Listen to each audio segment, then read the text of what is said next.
नमस्कार, देवभूमि समाचारों में आप सभी का स्वागत है। मैं हूं आपके साथ सबिया। आगे आप मेरे साथ देखेंगे उत्तराखंड से जुड़ी तमाम छोटी बड़ी खबरें विस्तार से, लेकिन सबसे पहले नजर उत्तराखंड हेडलाइंस पर। उत्तराखंड में तेज हवाओं ने बदला मौसम का मिजाज। मौसम विभाग ने जताई तेज आंधी और बारिश की संभावना, लोगों को गर्मी से मिलेगी राहत। टिहरी जिले का प्रसिद्ध सिद्धपीठ मां सुरकंडा देवी मंदिर के लिए रोपवे सेवा शुरू। श्रद्धालुओं को नहीं चढ़नी पड़ेगी 1.5 किलोमीटर की खड़ी चढ़ाई। आने जाने का मात्र 177 रुपए किराया। मुख्यमंत्री धामी के उपचुनाव को लेकर तस्वीर हुई साफ। चंपावत से उपचुनाव लड़ेंगे सीएम धामी। विधायक कैलाश गहतोड़ी ने दिया इस्तीफा।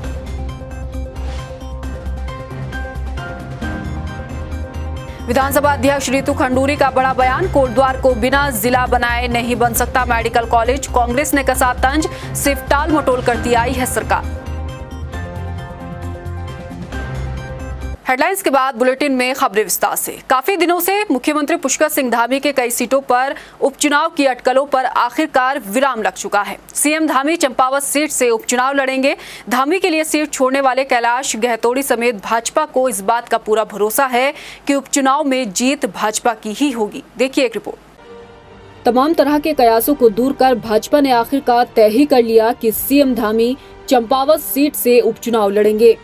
हालांकि काफी पहले से इस सीट से विधायक रहे कैलाश गहतोड़ी सार्वजनिक तौर पर ये बयान दे चुके थे कि अपने क्षेत्र के विकास के लिए उन्हें सीट छोड़ने का जरा भी मलाल नहीं है। इसीलिए विधानसभा अध्यक्ष रितु खंडूरी को उन्होंने अपना इस्तीफा सौंप सीएम पुष्कर धामी के लिए सीट खाली कर दी है। अब मुख्यमंत्री धामी चंपावत सीट से 6 महीने के भीतर चुनावी ताल ठोकेंगे। चंपावत से उपचुनाव लड़ने के ऐलान के बाद सीएम धामी आज पहली बार चंपावत के दौरे पर भी रहे। नमस्कार। आज हमारे माननीय विधायक चंपावत कैलाश गहतोड़ी जी ने विधानसभा से त्यागपत्र दिया है और वो त्यागपत्र स्पीकर होने के नाते मैंने स्वीकार किया। जिन्होंने अपना जीवन इस भारत माता के लिए समर्पित किया है, तो एकाएक ऐसा हुआ कि उस जगह की खूब सेवा करते हुए 6 महीने में फिर भी वो चुनाव हार गए। तो जैसे ही मेरा रिजल्ट निकला तो मेरे बगल की सीट थी और मैं आज माननीय मुख्यमंत्री जी को छात्र काल से जानता हूँ। लखनऊ विश्वविद्यालय में हमारे जूनियर रहे हैं, तो उनकी जो कार्य करने की एक अपनी कुशलता है, उसके आधार पर 6 महीने में जो उनने करके दिखाया था, तो हमें लगता था कि इस प्रदेश में जो इसका गठन हुआ था और शहीदों ने जो एक सपना देखा था कि इस उत्तराखंड को हम इस तरीके से विकसित करें, चूँकि उत्तर प्रदेश के कोने में आता था तो विकास बहुत मुश्किल से यहाँ पहुँचता था। मुख्यमंत्री पुष्कर धामी को अब 6 महीने के भीतर उपचुनाव लड़ना होगा। हालांकि बीजेपी प्रदेश अध्यक्ष मदन कौशिक का दावा है कि पार्टी की चुनाव को लेकर पूरी तैयारियां हैं, बस चुनाव आयोग के फैसले का इंतजार है। चुनाव आयोग तय करेगा, हम तैयार हैं, एकदम तुरंत लड़िए। चुनाव आयोग जब भी डिक्लेयर करेगा हम तुरंत एकदम तैयार। सीएम धामी के उपचुनाव को लेकर खत्म हुए सस्पेंस के बाद ये साफ हो गया है कि पुष्कर धामी चंपावत सीट से उपचुनाव लड़ेंगे। ऐसे में सीएम धामी के लिए इस सीट कितनी मुफीद साबित होगी, इसके लिए थोड़े इंतजार करने की जरूरत है। टाइम टीवी के लिए देहरादून से मनीष डंगवाल की रिपोर्ट। और बता दें, इस वक्त की बड़ी खबर उत्तराखंड से है। उत्तराखंड में तेज हवाओं ने मौसम का मिजाज बदल दिया है। अगले 24 घंटे के दौरान उत्तरकाशी, रुद्रप्रयाग, चमोली, बागेश्वर और पिथौरागढ़ के ऊंचाई वाले इलाकों में तेज हवा के साथ बारिश के आसार हैं। मौसम विभाग की तरफ से येलो अलर्ट जारी किया गया है। पर्वतीय इलाकों में बिजली गिरने के साथ ही 50 से 60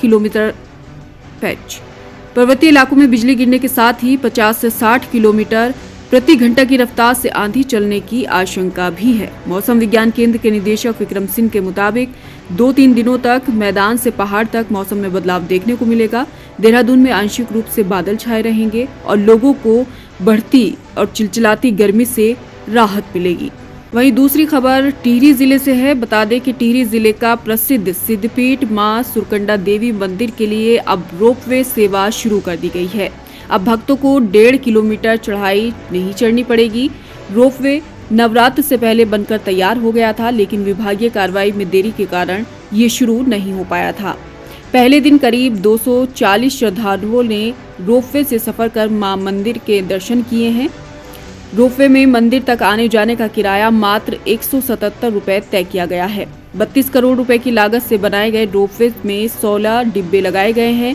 एक डिब्बे में करीब 5 से 6 लोग सफर कर सकते हैं। कद्दूखाल से मंदिर तक 600 मीटर लंबे रोपवे से लोग महज 5 से 10 मिनट में मंदिर पहुंच जाएंगे।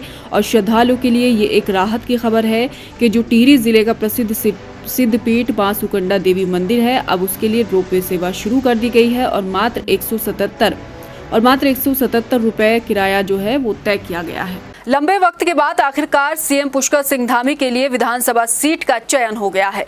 कई नामों के सियासी शोर में मोहर चंपावत विधानसभा सीट पर लगी, इसलिए ये जानना जरूरी हो जाता है कि भाजपा का प्रदर्शन इस सीट पर कैसा रहा है। देखिए हमारी खास रिपोर्ट। प्रदेश में सीएम धामी के उपचुनाव को लेकर तस्वीर साफ हो चुकी है। चंपावत विधानसभा सीट से जीते भाजपा विधायक कैलाश चंद्र गहतोड़ी ने अपनी विधायकी से इस्तीफा दे दिया। प्रदेश में सीएम पुष्कर सिंह धामी के उपचुनाव को लेकर विधायक कैलाश गहतोड़ी ने सबसे पहले भाजपा के सभी विधायकों में अपनी विधानसभा सीट सीएम पुष्कर सिंह धामी के लिए छोड़ने का प्रस्ताव रखा। बाद में 4 और विधायकों ने सीएम धामी के लिए विधानसभा सीट छोड़ने की बात कही। हालांकि जब भाजपा से सीएम पुष्कर सिंह धामी के उपचुनाव को लेकर सवाल किया जाता तो जवाब मिलता कि फैसला हाईकमान करेगा। कहा जा रहा है कि हाईकमान के विचार विमर्श के बाद कैलाश गहतोड़ी की विधायकी छोड़ने के प्रस्ताव को कबूल किया गया है। सियासी परंपरा को निभाते हुए कैलाश गहतोड़ी ने विधानसभा अध्यक्ष रितु खंडूरी को अपना इस्तीफा सौंपा। गहतोड़ी के इस्तीफे को मंजूर भी कर लिया गया है। साथ ही भाजपा प्रदेश अध्यक्ष मदन कौशिक ने कहा, बीजेपी उपचुनाव के लिए तैयार है, चुनाव आयोग अपनी प्रक्रिया तैयार करे। अब चुनाव आयोग तय करेगा, हम तैयार हैं, एकदम तुरंत रेडी है। चुनाव आयोग जब भी डिक्लेयर करेगा हम तुरंत एकदम तैयार। इतिहास के पन्ने में दर्ज होने वाली चंपावत विधानसभा सीट ही सीएम धामी के लिए क्या मुफीद साबित होगी, अब ये जान लेते हैं। अब नजर 2022 के विधानसभा चुनाव पर डाल लेते हैं। 5वीं विधानसभा के विधानसभा चुनाव में भाजपा ने इस सीट से मैदान में कैलाश चंद्र गहतोड़ी को उतारा और कांग्रेस ने हिमेश खरकवाल पर भरोसा जताया, लेकिन कांग्रेस प्रत्याशी को 5304 वोट से हार का सामना करना पड़ा। जीत भाजपा प्रत्याशी कैलाश गहतोड़ी के हिस्से में आई। साल 2017 के विधानसभा चुनाव में भी भाजपा ने कैलाश गहतोड़ी को चुनाव के रण में उतारा।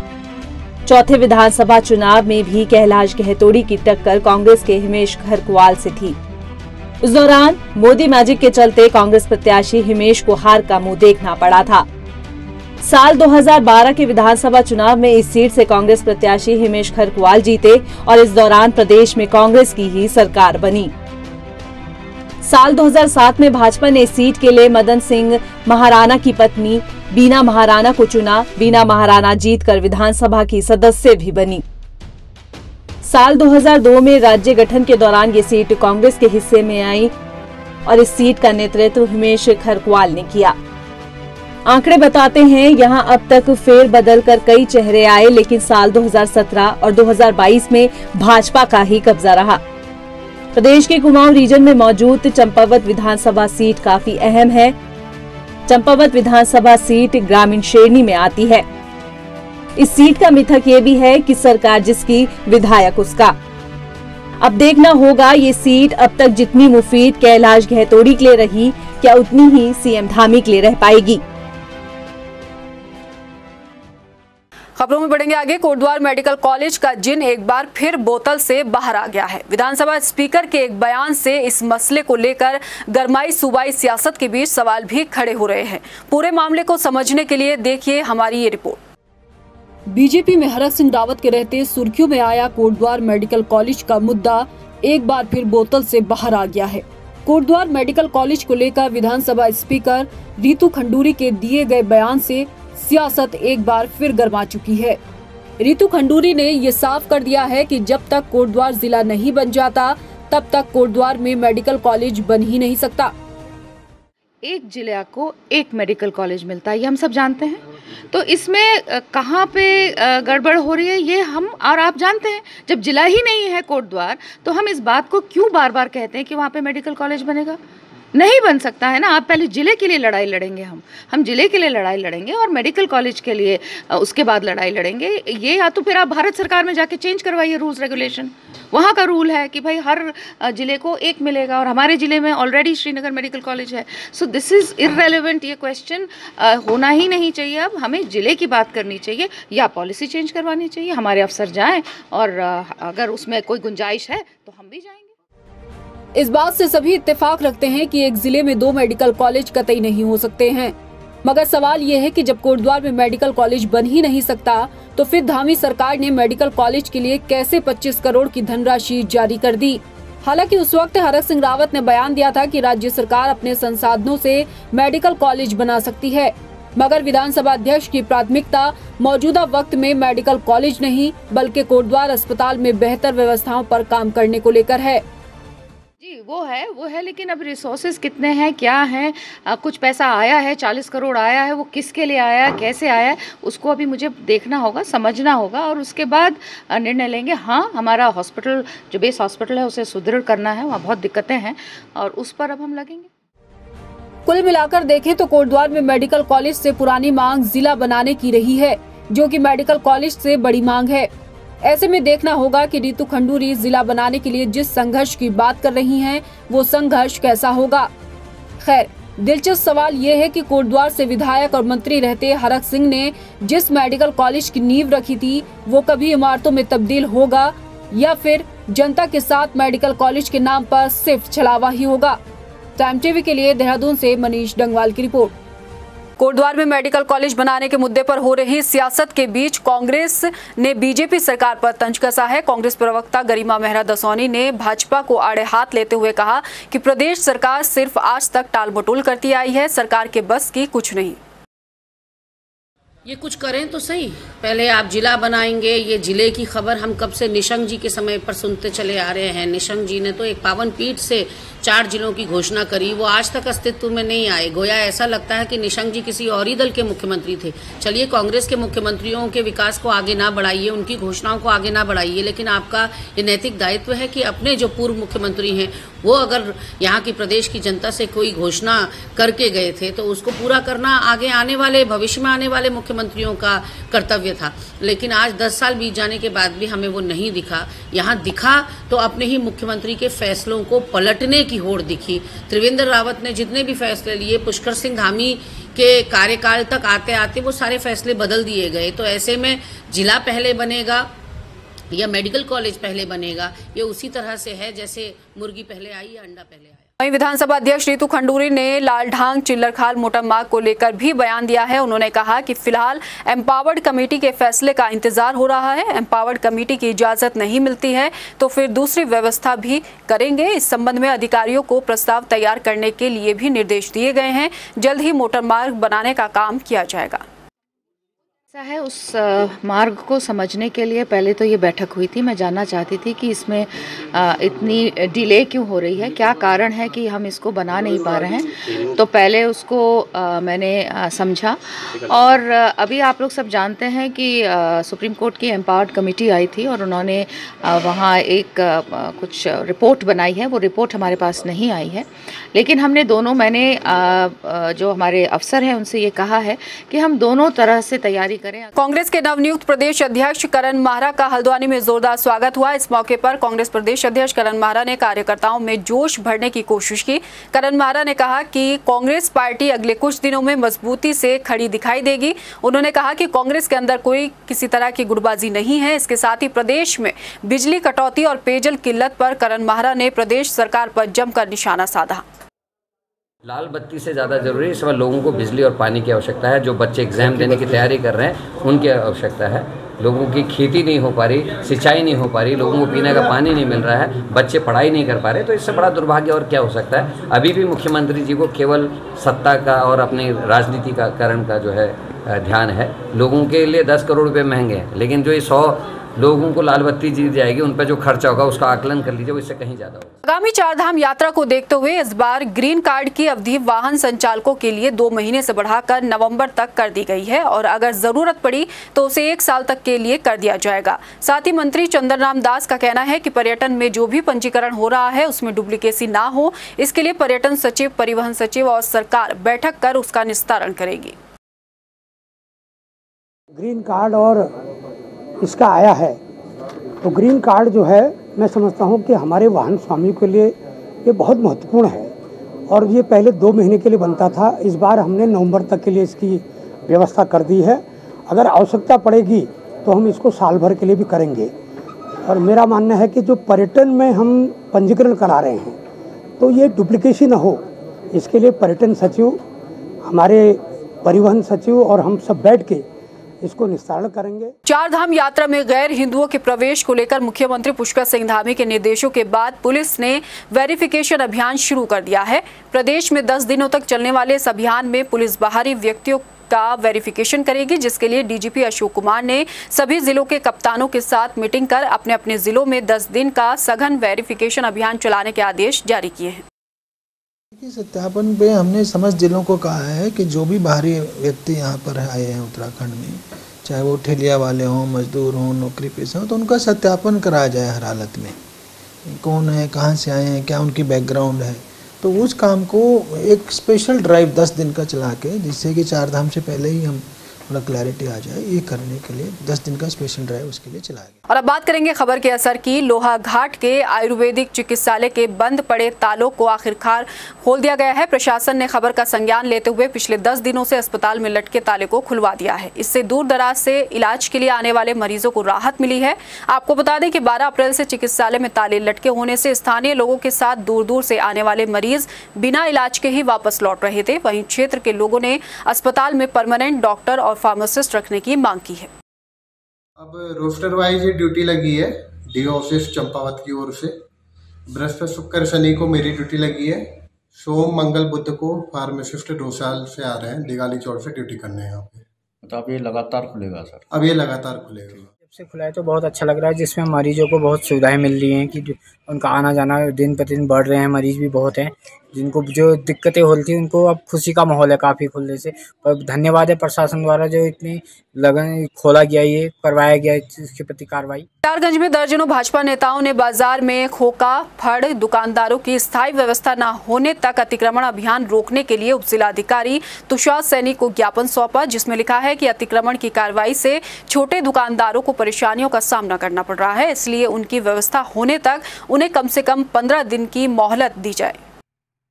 द्वारा ज्ञापन दिया गया है, इसमें इनका कहना है कि स्वयं जो है अतिक्रमण हटा लिया जाएगा, कुछ मोहलत दे दी जाए। सभी से बात करने के बाद हमने एक कॉमन जो है वो डिसीजन लिया है कि लगभग 10 दिन का टाइम दिया जाएगा, जिसमें कि सभी जो फर्ड और जो ठेले वाले और सब्जी वाले हैं वो जो हमने वेंडिंग जोन चिन्हित किया है वहाँ पर शिफ्ट होंगे और जो हमारे फुटपाथ हैं वो सब खाली कर दिए। एसडीएम साहब से 15 दिन का तो टाइम लिया है कि 5 या 8 तारीख को सौरभ से वार्ता करके तो उसके बाद में जो भी निष्कर्ष निकलेगा इसका किसी का भी हित सुधार नहीं होने दिया जाएगा, उसके लिए हम सभी लोग प्रयासरत हैं। और अभी एसडीएम साहब से फ़ोन पर बात भी हो गई थी, उन्होंने भी यही कहा है कि किसी भी फड़ वाले का या किसी भी जो वहाँ पर अतिक्रमण जो हो रखा है किसी का नुकसान नहीं होगा, उनको एक अलग वैकल्पिक जगह बना के दी जाएगी जहाँ पर उनका जो दुकान है, जो फड़ है वहाँ पर उनकी उसको शिफ्ट कर दिया। देहरादून की एक संस्था जल्द ही मिट्टी बचाओ अभियान की शुरुआत करने जा रही है। उनका मानना है कि लोग कहते हैं कि पर्यावरण बचाओ, पेड़ लगाओ, लेकिन जब मिट्टी ही नहीं रहेगी तो पेड़ कहां से लगाएंगे। इसलिए मिट्टी को भी बचाना है, क्योंकि आज के वक्त में खनन सबसे बड़ी समस्या बनती जा रही है।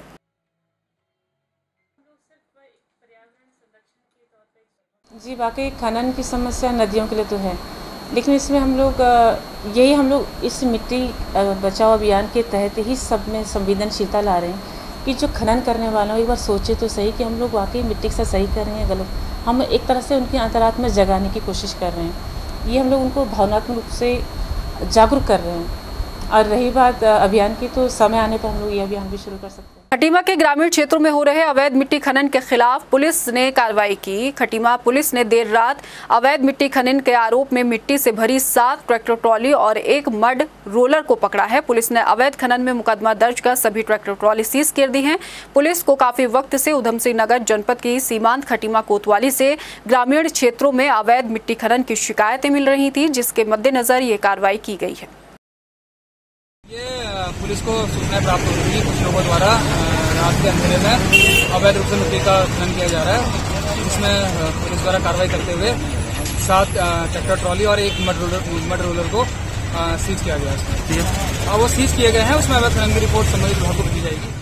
पौड़ी के गगवाड़ स्यू पट्टी के ग्राम पंचायत उजियाड़ी में गेहूं की फसल पर क्रॉप कटिंग का जिलाधिकारी विजय कुमार जोगदंडे ने शुभारंभ किया। आपको बता दें कि राजस्व विभाग ने उजियाड़ी गांव के कृषक सुदर्शन नेगी के गेहूं के खेत में 30 वर्ग मीटर का प्लॉट बनाकर CCE एग्री ऐप के जरिए क्रॉप कटिंग की जा रही है। इस मौके पर जिलाधिकारी ने खेत का नक्शा, खसरा, रजिस्टर आदि भू अभिलेखों की जाँच करते हुए किसानों से बोए हुए गेहूं के बीजों के बारे में भी जानकारी हासिल की।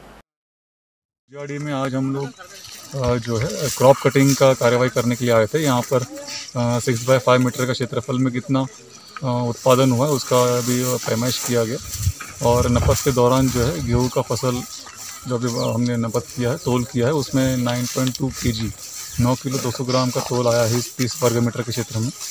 और इसके आधार पर फिर भविष्य में जो भी इंश्योरेंस का लाभ प्राप्त होना है या फिर क्षेत्र में जो भी उत्पादन की मानक को तय करना है वो इसी क्रॉप कटिंग के उपरांत होता है। आज जिलाधिकारी महोदय के द्वारा यहाँ पे क्रॉप कटिंग का कार्यक्रम किया गया और आदरणीय जिलाधिकारी महोदय यहाँ पे आए थे और उनके सामने ये सारा क्रॉप कटिंग हो गया और बहुत बहुत आभार मैं करना चाहता हूँ आदरणीय जिलाधिकारी महोदय। फिलहाल इस बुलेटिन में इतना ही, मुझे दीजिए इजाजत। बाकी खबरों के लिए आप बने रहिए हमारे साथ, लेकिन जाने से पहले एक नजर हेडलाइंस पर। नमस्कार। उत्तराखंड में तेज हवाओं ने बदला मौसम का मिजाज। मौसम विभाग ने जताई तेज आंधी और बारिश की संभावना, लोगों को गर्मी से मिलेगी राहत। टिहरी जिले का प्रसिद्ध सिद्धपीठ मां सुरकंडा देवी मंदिर के लिए रोपवे सेवा शुरू। श्रद्धालुओं को नहीं चढ़नी पड़ेगी 1.5 किलोमीटर की खड़ी चढ़ाई। आने जाने का मात्र 177 रुपए किराया। मुख्यमंत्री धामी के उपचुनाव को लेकर तस्वीर हुई साफ। चंपावत से उपचुनाव लड़ेंगे सीएम धामी। विधायक कैलाश गहतोड़ी ने दिया इस्तीफा।